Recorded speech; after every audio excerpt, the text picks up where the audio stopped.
253. However, in the Paþisambhida insight, knowledge is expressed as follows.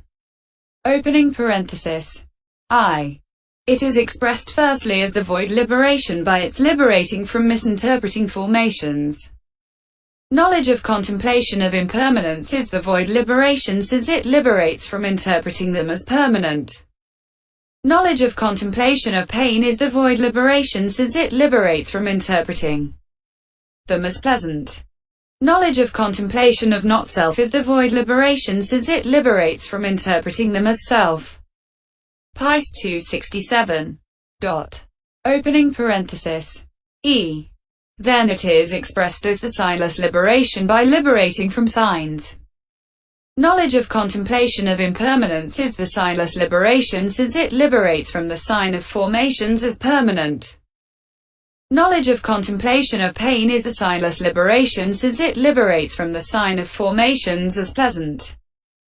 Knowledge of contemplation of not-self is the signless liberation since it liberates from the sign of formations as self. Paþis 268. Opening parenthesis. E. Lastly, it is expressed as the desireless liberation by its liberating from desire. Knowledge of contemplation of impermanence is the desireless liberation since it liberates from desire for formations as permanent.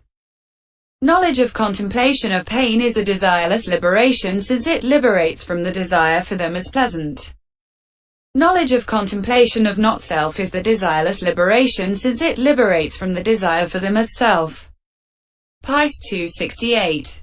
But although stated in this way, insight knowledge is not literally signless because there is no abandoning of the sign of formations as formed here, as distinct from their sign as impermanent and so on. It is however literally void and desireless.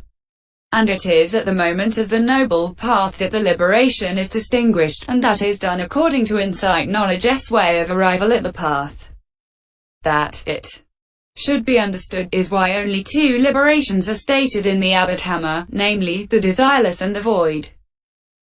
This, firstly, is the treatise on the liberations here. The 7 kinds of noble persons. Section 74. It was said above, it becomes a condition for the classification of noble persons into 7 kinds. Herein, there are firstly these 7 kinds of noble person. The faith devotee, one liberated by faith, the body witness, the both ways liberated, the Dharma devotee, one attained to vision, and one liberated by understanding. This knowledge of equanimity about formations is a condition for their being placed as these 7 classes. Section 75.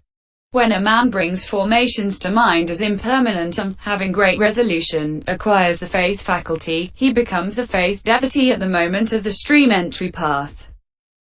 And in the other 7 instances, that is, in the 3 higher paths and the 4 fruitions, he becomes one liberated by faith. When a man brings them to mind as painful and, having great tranquility, acquires the faculty of concentration, he is called a body witness in all 8 instances. He is called both ways liberated when he has reached the highest fruition after also reaching the immaterial jhanas.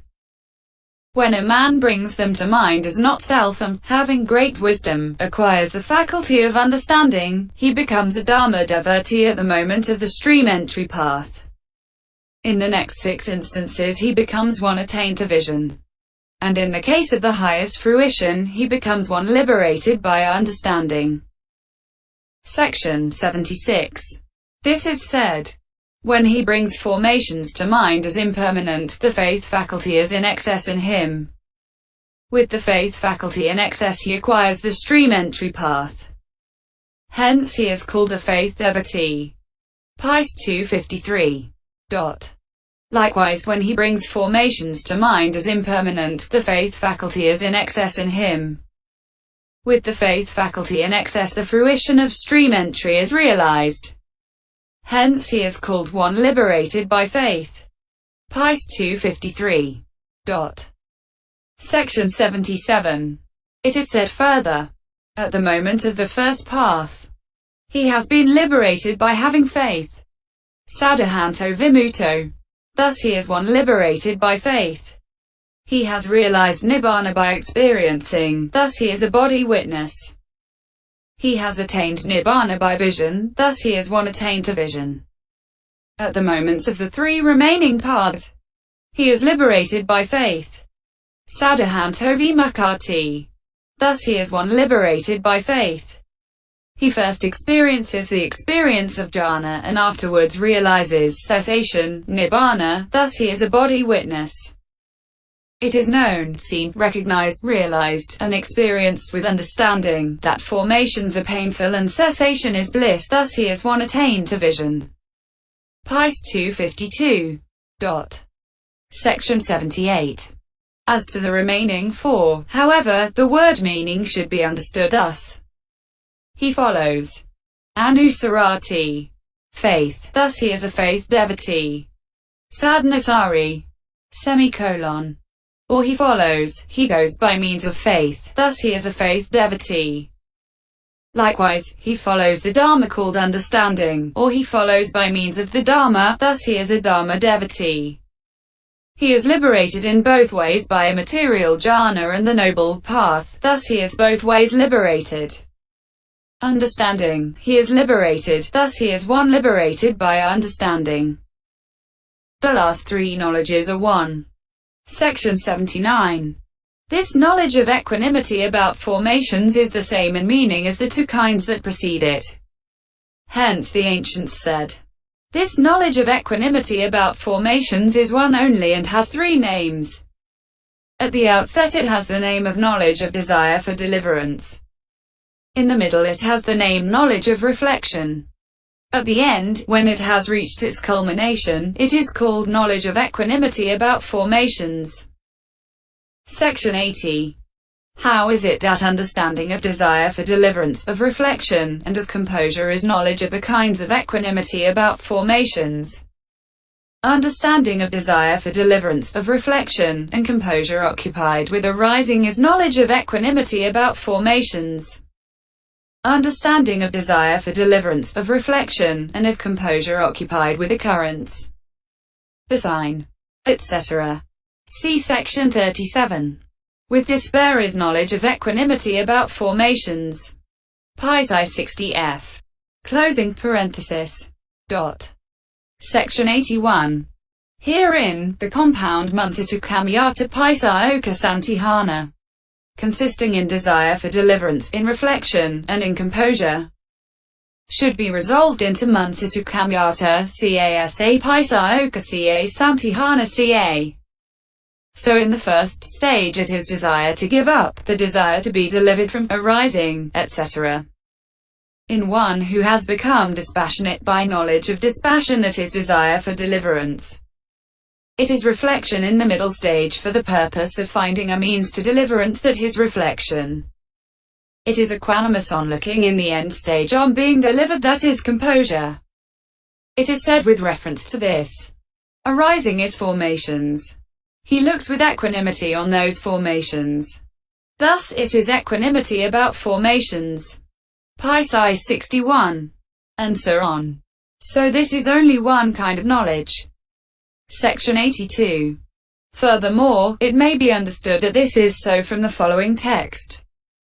For this is said, desire for deliverance, and contemplation of reflection, and equanimity about formations. These things are one in meaning and only the letter is different. Paþis 264. Insight leading to emergence. Section 83. Now, when this clansman has reached equanimity about formations, thus, his insight has reached its culmination and leads to emergence. Insight that has reached culmination or insight leading to emergence are names for the three kinds of knowledge beginning with equanimity about formations. That is, equanimity about formations, conformity, and change of lineage. It has reached its culmination because it has reached the culminating final stage. It is called leading to emergence because it goes towards emergence. The path is called emergence because it emerges externally from the objective basis interpreted as a sign and also internally from occurrence of defilement. It goes to that, thus it leads to emergence. The meaning is that it joins with the path. Section 84. Herein, for the purpose of clarification, there is this list of the kinds of emergence classed according to the manner of interpreting. After interpreting the internal 37, it emerges from the internal.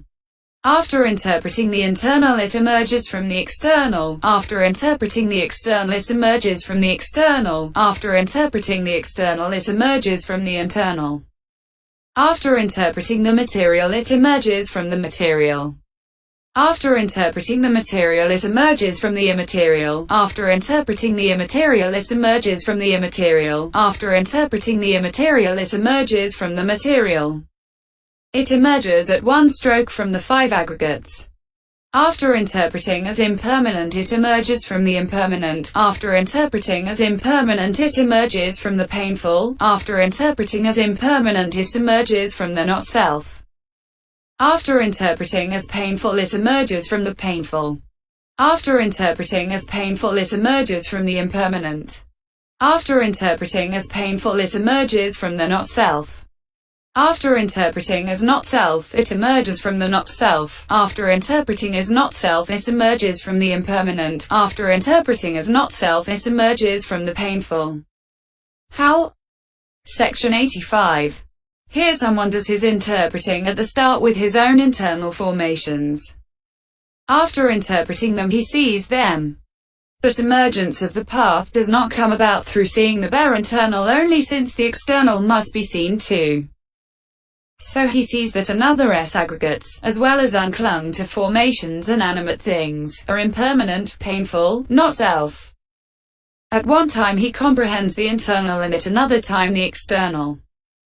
As he does so, insight joins with the path while he is comprehending the internal. It is said of him that after interpreting the internal, it emerges from the internal. If his insight joins with the path at the time when he is